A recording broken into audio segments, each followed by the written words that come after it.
যে কাজ প্রত্যেকদিন করা হয় সেই কাজ কিন্তু করতে আমাদের একদমই ভালো লাগে না। কিন্তু মাঝে মধ্যে যদি ওই কাজটা করা হয় তাহলে কিন্তু ভীষণ ভালো লাগে। আজকে আমার বর বাড়ি এসেছে। তো সন্ধ্যাবেলা স্নান করে মানে আস্তে, আস্তে সন্ধে হয়ে গেছে। তো শাশুড়ি মা বলল যে ইন্ডাকশানে জল গরম করে দিচ্ছি। তো আমি বললাম যে না, ইন্ডাকশানে করতে হবে না। আমি ওই মাটির উনুনটাতে জল গরম করব। তো সেই জন্য আর কি এসেছি। তো বেশ ভালো লাগে এখন মানে কাঠের উনুনে তো রান্নাই করি না এখন আর রান্না করা হয় না। তাই মাঝে মধ্যে বেশ ইচ্ছা করে রান্না করতে। কারণ ছোটোবেলা থেকে দেখে এসেছি মা তো কাঠের উনুনেই ছোটোবেলা থেকে রান্না করে আমাদেরকে খাইয়ে বড় করে তুলেছে। তো দেখা অভ্যেস রয়েছে, আমাদেরও ছোটোবেলা থেকে করা অভ্যেস রয়েছে। তো এখন আর করা হয় না, তাই মাঝে মধ্যে করতে ভালো লাগে।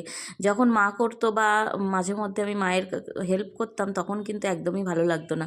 কিন্তু এখন ভালো লাগে, কারণ ওই যে সবসময় করা হয় না তাই জন্য।